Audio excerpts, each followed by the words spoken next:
That first cup of coffee that gets everybody going. I'll sit.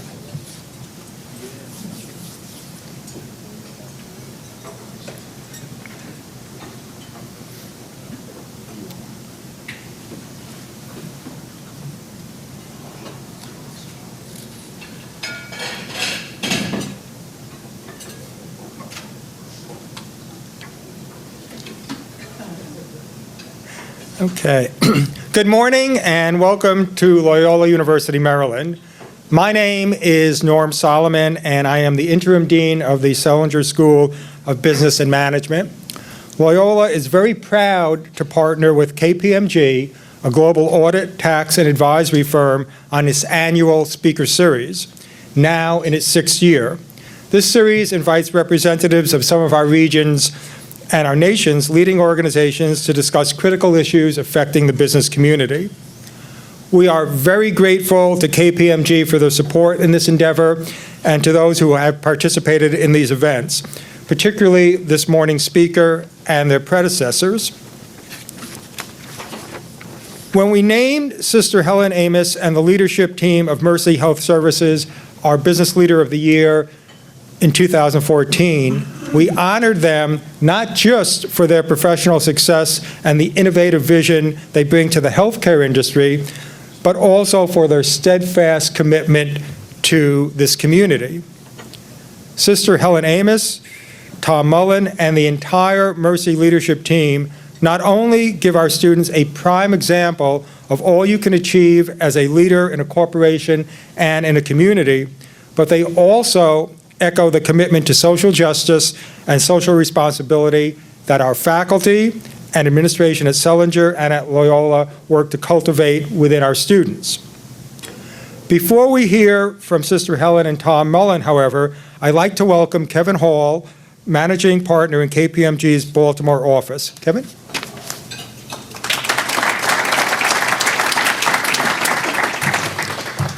Thank you, Norm, and thank you again for having us here this morning. KPMG is delighted to be able to sponsor this event for the 6th consecutive year, and really I'm a Loyola graduate and very proud of what the school has done. I always tell people I don't think I could have gotten in here today. So, but anyhow, on behalf of all my partners, I'm so glad that you're here today. As Norm indicated, our speaker today has a common thread with each of our previous individuals that has spoken at the event.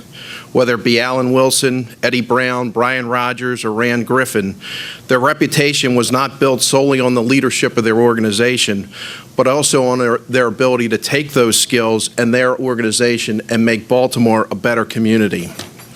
Mercy Medical Center is certainly at the forefront in working to make Baltimore a better community with the same mission it started almost 140 years ago, to care for the sick, no matter their economic or social condition. And in fact, Mercy provides millions in dollars in uncompensated care to Baltimore's most needy each year and is a founding member of the Health Care for the Homeless. Today's speakers, Sister Helen Amos, who currently serves as Executive Chair of Mercy and was CEO from '92 to '99, and Tom Mullen, who currently serves as President and CEO, bring with them a commitment to excellence and an ability to inspire others to excel. And it's no coincidence that Sister Helen Amos graduated from Mount St. Agnes and Tom earned his MBA from Loyola. I withheld the years. Like all great leaders, Sister Helen and Tom share the spotlight with their incredibly talented and committed team. During their tenure, Sister Helen, Tom, and the Mercy leadership team have pioneered the development and implementation of numerous groundbreaking programs and initiatives, including the construction of the Mary Catherine Bunting Center, a new replacement inpatient hospital, and the creation 10 years ago of the Center for Women's Health and Medicine, nationally recognized as one of the top 10 women's health centers in the United States. Additionally, they have made major investments in expanding the primary care practices and recruited nationally and internationally recognized physicians in many specialties, including breast cancer, urology, orthopedics, and vascular surgeon. And there's a lot of other ones, but I eliminated the hard ones to say because I'm just an accountant. So they acquired Stella Maris, Central Maryland's largest long-term care facility, and developed Mercy Ridge, a 400-plus unit continuing care retirement community right down the street here in Timonium, Maryland. Both are some of the best facilities of their kind in the state. In 2014, U.S. News and World Report ranked Mercy the #2 hospital in Maryland, behind only Johns Hopkins. Mercy was one of only 4 Maryland hospitals to achieve a national ranking for specialty care. U.S. News recognized Mercy for their practices in gynecology, neurology, and orthopedics. As we are all well aware, healthcare has occupied a high position on the country's agenda over the past decade, and even more so in Maryland, given its unique reimbursement model. This focus, driven by the country's aging population with the need for better cost outcomes, is changing the traditional business models for healthcare providers. Today, Sister Helen and Tom will discuss their frontline experience and observations about this healthcare evolution in Maryland. Please join me in welcoming Sister Helen Amos and Tom Mullen.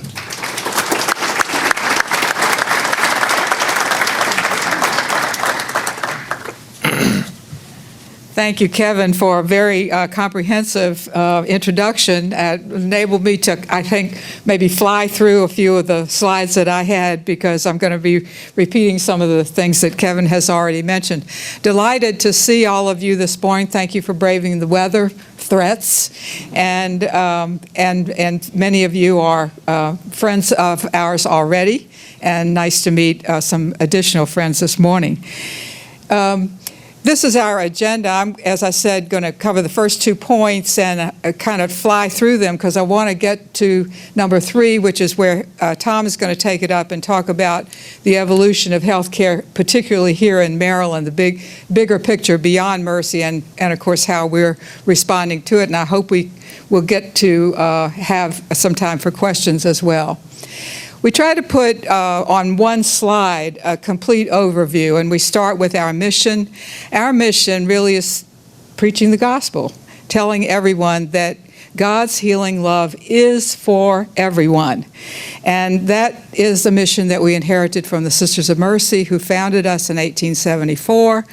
But in the 140 years since then, we have actually become much more than a hospital. We are still a hospital, and that hospital, we endeavor to give very high quality care, but also high value care, meaning that we can keep our costs as low as possible and make them high value for the quality that you're receiving.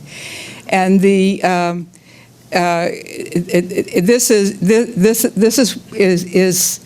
has enabled us, as I said, to become much more than a hospital, and we do that especially through the ambulatory care sites and senior care sites that we have spread around the region. This is another way of looking at the overview. On the left-hand side, you see the 5 components of Mercy Health, which are the acute care medical center downtown, the cadre of specialist physicians, St. Paul Place specialists, over 100 of them, most of them directly employed by us. The primary care physicians goes by the name Maryland Primary Care, more than 70 physicians there. And then our senior services on the Timonium campus, Stella Maris and its neighbor, Mercy Ridge. As I said, we want to say God's healing love embraces everyone, and that means we need to pay particular attention to the community immediately surrounding us. That community, if you look on the lower right-hand side of the slide, for some key stats there, almost 190,000 people, about a third of Baltimore City's population. 21% of those households are below the poverty level, and about 2/3 of them represent minority families. On the left-hand side, we see some of the metrics and the programs that we monitor and maintain to make sure we're continuing to be responsive to that community. One of the biggest ways that we serve the community is through our obstetrics program. And the pie chart on the upper right, you see almost 1 in 4 babies in the city are born at Mercy. 2/3 of those moms are Medicaid-insured moms. And we relate to these patients largely through a cadre of federally qualified health centers. We usually use the acronym FQHC, and I'll say a little bit more about them on the next slide. This little map on the right, the dots there represent the locations of the federally qualified health centers, the 5 of them that are named in the map key that we relate to.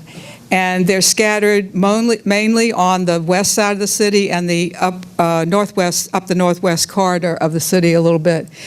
On the left-hand side, we list a number of the ways that we interact with these centers, but I want to call your attention particularly to the last point that's mentioned there, leadership.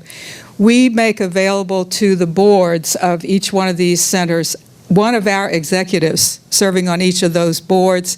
That way we can really keep abreast of what are the actual current needs of these populations, and are we appropriately serving them, and do we need to make adjustments in the ways that we're serving them. Now I want to switch gears a little bit and talk about the last 20 years. That's just about the whole time that Tom Mullen and I have been at Mercy. We started there together at the very end of 1991. And here's a slide that has a lot of information on it. I want to direct your attention first to the bottom half of it. And you see named a number of clinical programs with the acronym COE after it. That stands for Center of Excellence.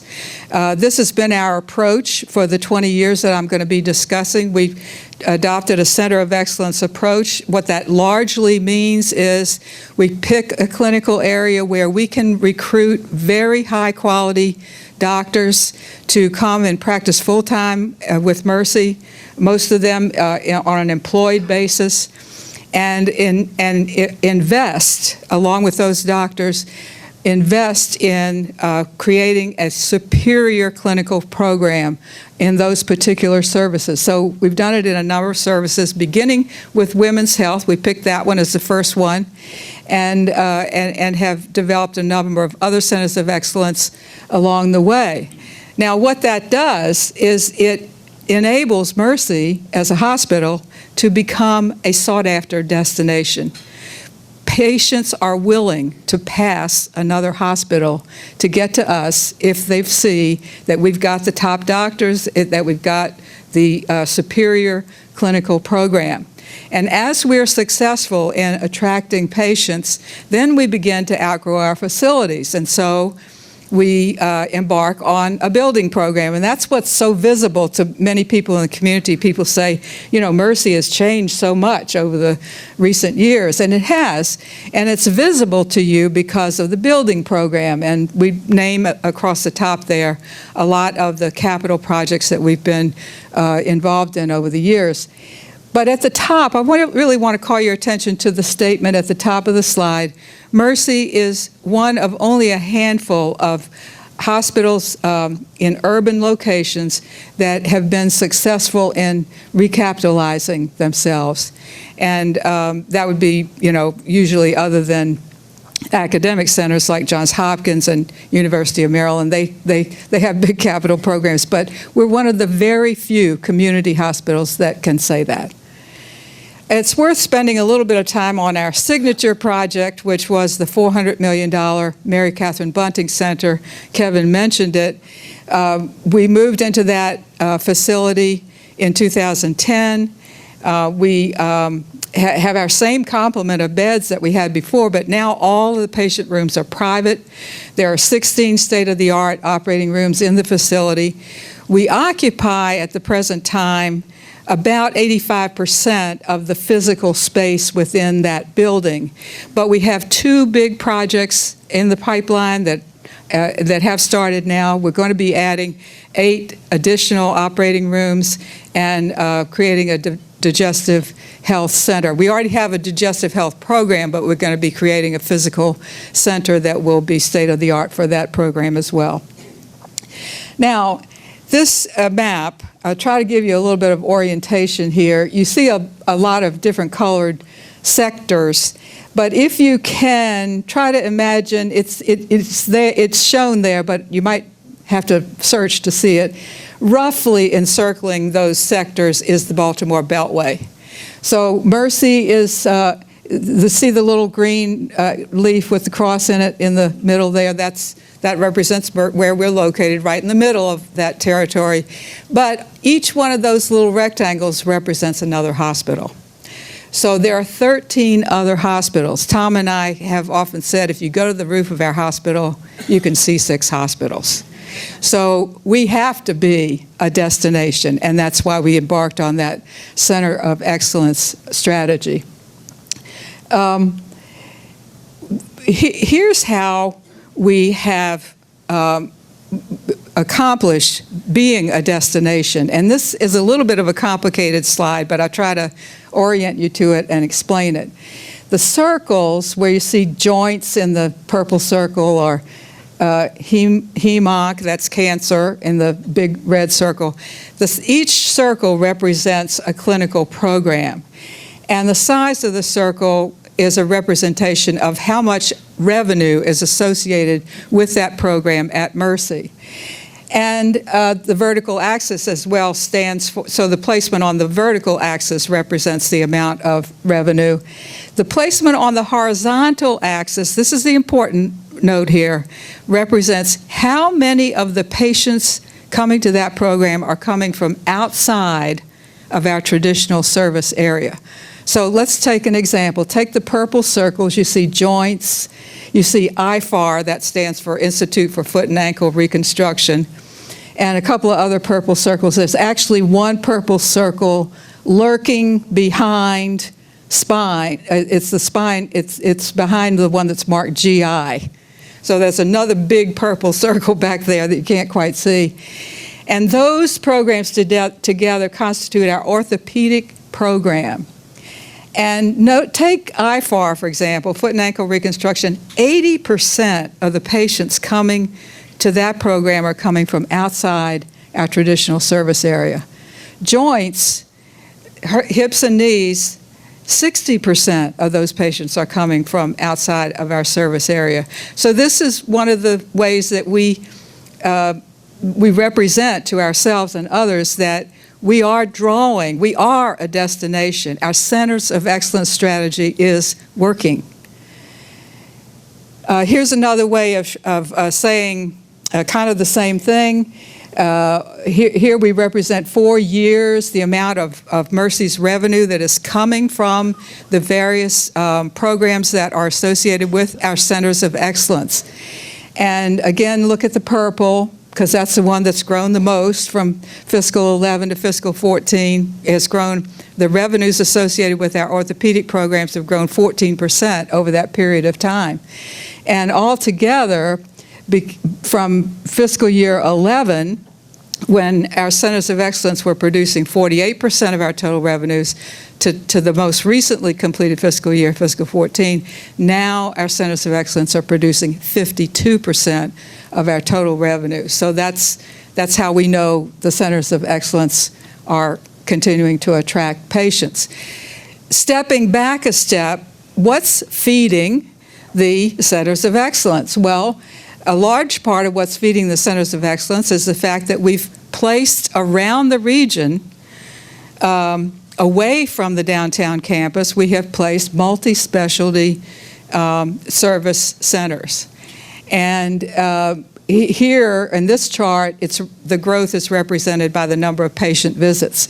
And the darker part of each column, it represents those patient visits that occur at our 4 largest multi-specialty sites, which are located here in Lutherville is one of them, in Overley, in Worthington Valley, and in Glen Burnie. So we've placed them around the region, away from the medical center downtown. But when people are seen in these centers, then they're willing to come to the destination hospital when they need the hospital, when the hospital is what they need. Now, it's not all about numbers. It's also about quality. And here, and Kevin, thank you for mentioning a number of these things already. Here is a representation of a number of the ways in which we've received external validation that the quality of care we're offering our patients truly is high. So in the center, you see, and of course, because of the notoriety of Johns Hopkins, which always seems is number one in the U.S. News and World Report, in the center, you see all the recognition that we got this year from the U.S. News and World Report. And we're the number 2 hospital in Maryland, right behind Johns Hopkins, but also a number of our clinical programs are nationally ranked, or if not nationally ranked, what they give in that report, the designation high performing. On the left-hand side are 2 of the particular awards that relate to our original Center of Excellence, the services that we call our Women's Services Program. There's a couple of special awards that have been given to those programs. And on the right, some recognition that shows that the services within the hospital are very highly supportive and of high quality themselves. Magnet nursing recognition is something that's enjoyed by only 6% of the hospitals in the country, and we're one of them. And the Commission on Cancer has also recognized our cancer programs. So in summary of my part, this is a representation of the map of Maryland. And in the, kind of in the upper right there, you see some lighter blue areas. And if you think back to the slide that the first slide that had the map on it, that's those areas. That's the part where we are paying very, very close attention, continuing to pay very, very close attention to those who are immediately around us, the downtown people and the communities immediately south, east, and west of Center City. And all those programs that I mentioned in the beginning, our partnership with the federally qualified health centers, we continue to pay a lot of attention to that area. But we're also drawing from all around the state. And the dark blue areas represent revenues associated with patients coming from those areas, and they amount to 1/6 of Mercy's total revenue, over $100 million worth of our $600 million revenue, annual revenue. So we are a high quality, high value community hospital, but we are serving all over the state of Maryland. And now I'd like to turn the podium over to Tom Mullen, who will talk about what's happening with evolution of healthcare in Maryland.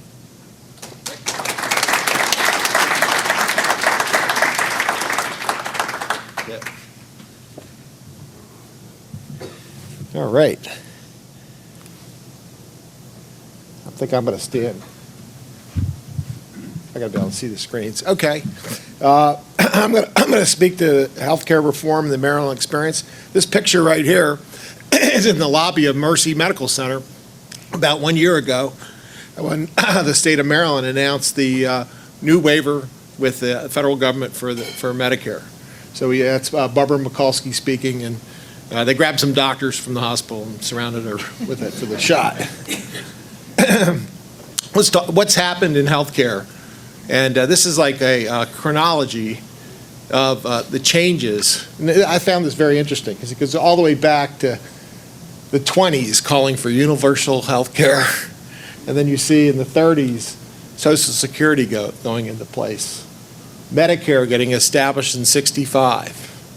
And then you can see health maintenance organizations, EMTALA, drug benefits coming in. And now we have the Affordable Care Act in 2010. So healthcare has been on the mind of everyone for many years. So what's happening in terms of Maryland with the Affordable Care Act? Some quick stats. Last year we got about 300,000 people enrolled that didn't have insurance, 230,000 in Medicaid, 65,000 in private insurance. We had a total uninsured amount prior to this, about 700 to 800,000 people. So it pretty much put a major dent in terms of folks without insurance. So that's helping all the providers, because now providers are getting paid for patients they weren't getting paid for in the past. So it's pretty much knocked uncompensated care down by a third, is my guess. Enrollment for so far this year, these are early numbers. It's up more in the private plan than it was last year, and Medicaid enrollment continues to grow. What's driving all this? Well, the Medicare as a proportion of the federal budget is really the major driver of a lot of this change, along with unsustainable increases in the private insurance market. And you can see Medicare's 14% of the federal budget, and Medicare spending is projected to grow continually. A major driver of that is enrollees. If you think about the baby boomers started in 2011 entering Medicare, and they're continuing. So we're seeing a growth in Medicare enrollees of about 3% a year, while the population is only growing about 0.6. So it's growing 5 times the overall growth rate. People that are older consume more health care. They got bad backs or knees or hearts, and they use our services. And the historical Medicare spending per capita, you can see some numbers here. It's been about 6%, and it's basically double the GDP. And if you listen to President Obama last night, he talked about how healthcare spending for the last several years has been close to the GDP. This is the first time in my life that we've seen healthcare spending reduce. So why is that happening? Is the big question. There's many ideas about that. Some of them have to do with the emphasis put on quality and value from Medicare, the fact that employees now have higher deductibles, and so there's more skin in the game for the average person, and they don't want to spend their money before they had less skin. The other big driver is just the solvency issue. Because of the growth in the Medicare enrollees, if you don't do something about it, slow the growth rate down, the budget will just continue to grow at an unsustainable level. And right now, projection has us making it to 2030 because of these good years. If you look back in 2009, it said we were going to be bankrupt in 2017. So the fact that we were able to hold the growth rate to the GDP bought us another 13 years. So I think we're going to continue to see this in the future. The Medicare goal is population health. If we're all healthier, we'll use less services. Experience of care. We want to make sure that the environment is such that people are treated properly. Customer surveys are coming in. We have these things called HCAHPS, and per capita cost is a major driver, as I've just said. So those are the 3 goals: healthier, lower cost, better experience.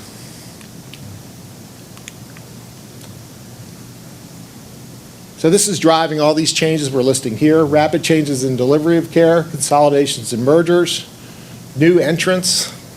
We're starting to see the lower end of the spectrum trying to get in, and the higher spectrum, people in the higher spectrum trying to get to the lower part. We'll talk about that a little bit later. This is a slide that we do in our planning, and this is really describing the various phases of shifting risk to providers. We've always operated in that fee-for-service environment, which is that inner circle. And we're slowly moving out to full capitation, which is the green one. And what does that mean? That means a set budget for a set amount of people for everything. And then the folks that control that then make the decisions on how those services will be delivered. In the Maryland system, I'll talk about it in a minute, we've basically done that for the hospital component. And these are the shifts that are occurring. So something that would be in the emergency department is now being pushed to urgent care, the minute clinics that you see around town, and you can so on and so forth. Inpatient surgeries moving to outpatient. They're all trying to drive things to a lower cost setting. Again, so as we look at the Medicare AAA, how does that relate to Maryland? It's basically the same program. So we've had to, in this new waiver, incorporate better care, better health, and lower costs, and I'll talk about that in a second. Let's just remind everybody, if you don't know, Maryland is the only state in the country that is exempt from the Medicare payment system.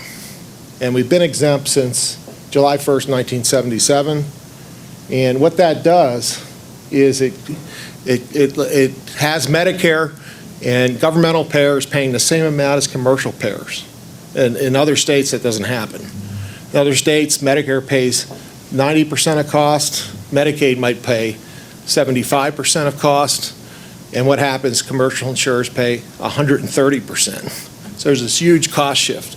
So in Maryland, that doesn't exist. So that's the major benefit, providing about a $1.6 billion cross subsidy between private insurance and governmental insurance. Now, the thing that happened with this new waiver is it's now a 5-year agreement. And I'll talk about that in a second. So if you compare and contrast old and new, they're both all payer. The first one was in legislation and had a target. This one now is a innovation project under the Medicare Innovation Center, and it's a 5-year experiment. So it could end. So we have to be able to demonstrate the efficacy of this program in order to continue it, and we have to run through the political risk of whether we can even get it renewed. So there isn't even that risk. And the past one focused as the measurement inpatient charge per discharge. So as we were saying here, is inpatients becoming a lower percentage of the activity in Mercy. I think we're close to 63% outpatient, or 57% outpatient at this point in time, so 43% inpatient. So an inpatient indicator is not really relevant. So we're moving more to this. This moves us right to total revenue per capita measurement. In the past system, it was volumes was the driver. Do more, get more. A variable cost system. Now we're on a fixed budget system. You get more for population or technology or other types of adjustments. You don't get more by just doing more. And so that's placing a lot of risk on the providers. So let's talk about the goals.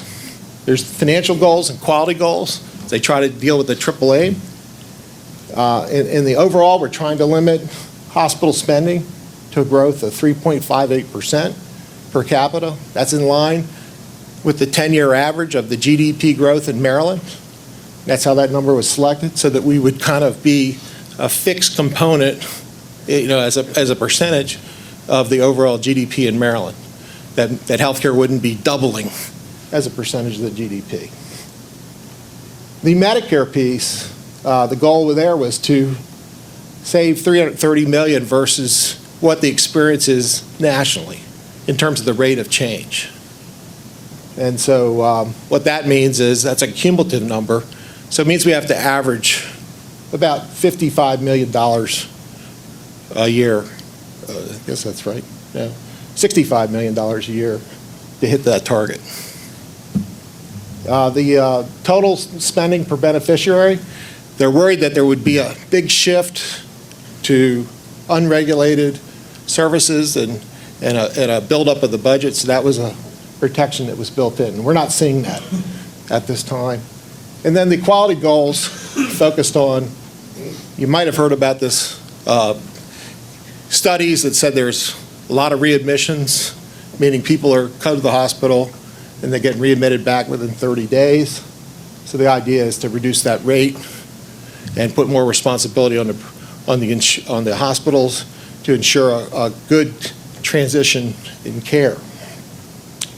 And the last one is, relates to hospital-acquired conditions. The idea is you should come out of the hospital healthier, not come out of the hospital sicker. And often what happens, there are complications, and those complications drive up costs. And so the idea is to try to reduce that rate. Here's the scorecard. This is a fresh one. I just got it yesterday. So here's how we're doing through, I think it's through November. So the first year of the new waiver is calendar year 14. So this is pretty much the first year.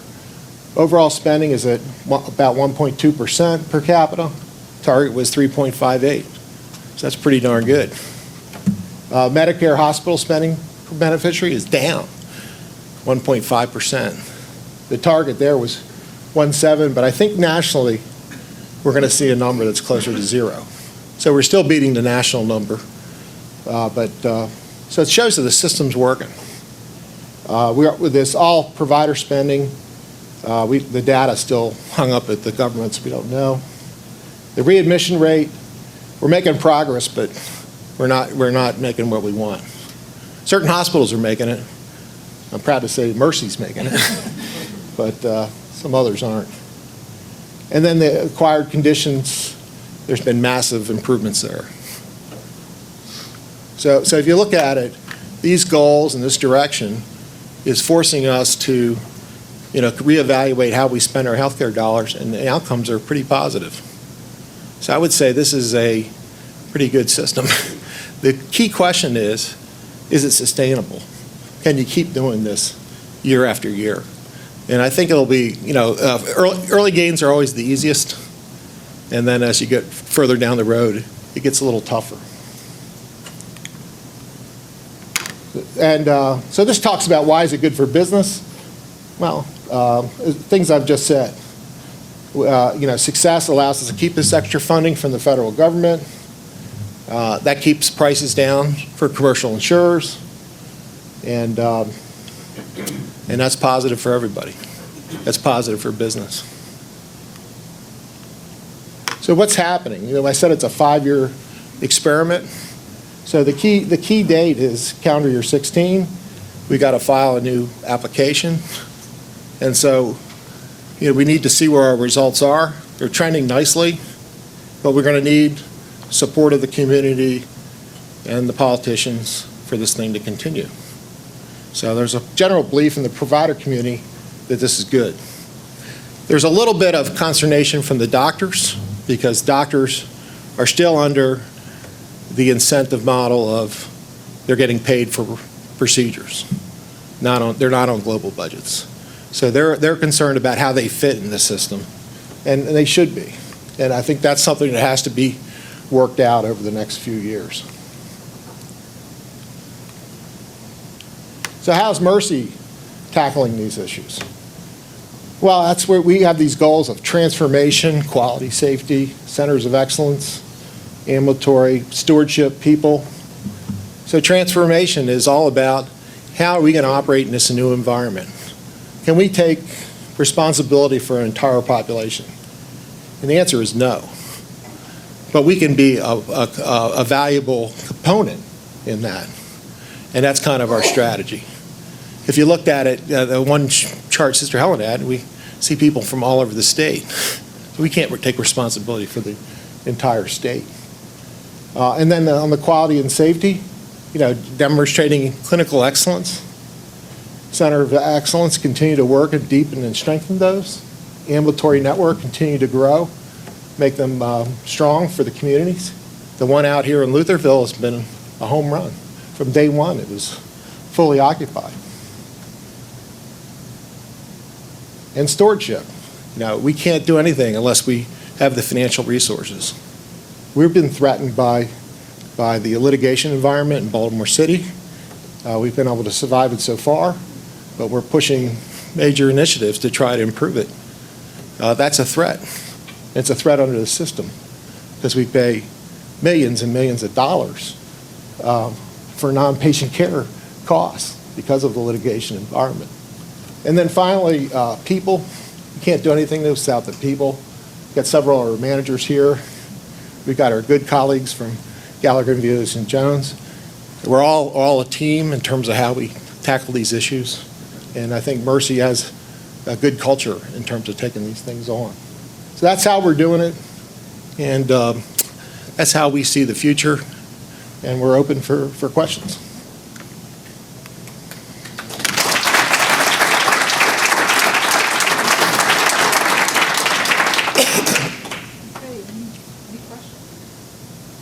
I'm just curious if you can speak to, you mentioned the whole issue about readmissions, the fact that Mercy is doing a good job, but other providers aren't. And at the end of the day, it is an expense, and we need it to fail. So what kind of collaboration is in place so that everybody gets on board? I think everybody's on board. Some people have a higher hurdle rate. It's part of the issue. And I think the development of regional information systems has been very positive. There's a regional information system called CRISP, Chesapeake Regional Information, I think. I don't know what SP is for. But I think getting that out, getting data out so that when somebody shows at your emergency department, you know they've seen it in another hospital with that information. So part of it is everybody's got to play a role in getting that information out there, and so it's available. I know our colleagues at some of the academic medical centers have challenges getting the data into the CRISP system, and that affects the people. So those are things we're working on. It's not that they're not trying, but they're just big hurdles for them. Yeah.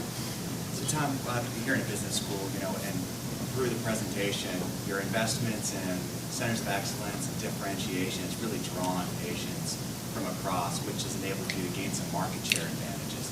In the new population health metric, how do you compete? Can you talk to how that strategy will sustain your stewardship initiative? Yeah, it's a real dilemma, because the issue is, well, if they want us to shrink utilization and reduce costs by shrinking, cannibalizing yourself, how do you grow? Why would you grow?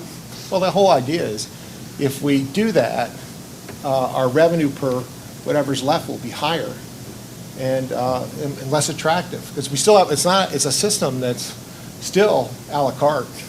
People choose based on price. And so, our feeling is that you have to be competitive. And to be competitive, you need volume. And you need volume in the right type of volume, the volume that we call sustainable volume versus avoidable volume. And so our centers are basically what we consider to be sustainable volume. People need a hip replacement, or people need cancer treatment, those types of things. And the idea is the system will eventually allow for market share shifts. So if we pull business from another area because they're not serving it, well, their budget will get moved. And that's kind of the plan out there. Yeah. I'm interested in the origins of the transformation story. What data were you seeing that drove you to make major infrastructure investments without maybe the possibility of additional revenue that would be paying for it? So what were you seeing at that time, going back years ago, that got you to make be as bold as you were?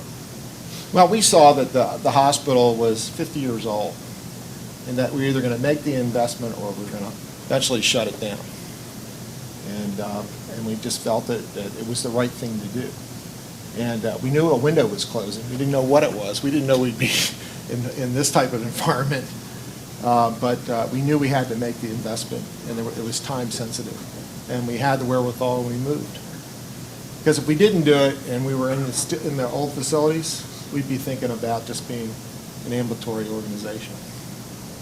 But we felt that our presence in Baltimore was important. It goes back to the mission that we've been here, and we want to remain relevant, and we think the community wants us, and we see that in satisfaction surveys and all kinds of information. That's the answer. Somebody over there. Yeah. Leadership leadership is what we're hearing most about in organizations today that has tremendous success. If you can pick one or two characteristics of your doctor, your staff, what are some of the characteristics that make those people drive their business successfully? Whether you're a service firm, whether you're a hospital, we're all trying to find those characteristics that make people successful. What have been some of those characteristics that make your people in your organization successful? Well, with the doctors, it's the doctors that want to win. They want to be on a winning team. So if you're a losing team, you're not going to attract doctors, and you're not going to be able to build programs. So what is a winning team? A winning team is, incrementally moving ahead over time. You don't have to win every game, but you got to be strong there. So we have to be smart enough to make decisions that we think will generally come out okay. We made decisions that ended up horrible. We had a bankruptcy that years ago that was an initiative we did, but we moved on, and we were able to take the assets from that and turn it into something pretty powerful. So I think that culture, I think the values is really strong at our organization. People believe in the mission of the sisters, and people feel more connected with the organization. And I've worked at other places a long time ago, but you don't feel as connected. So I think that connection to the mission and the desire to win, the competitive instinct, and then excellence.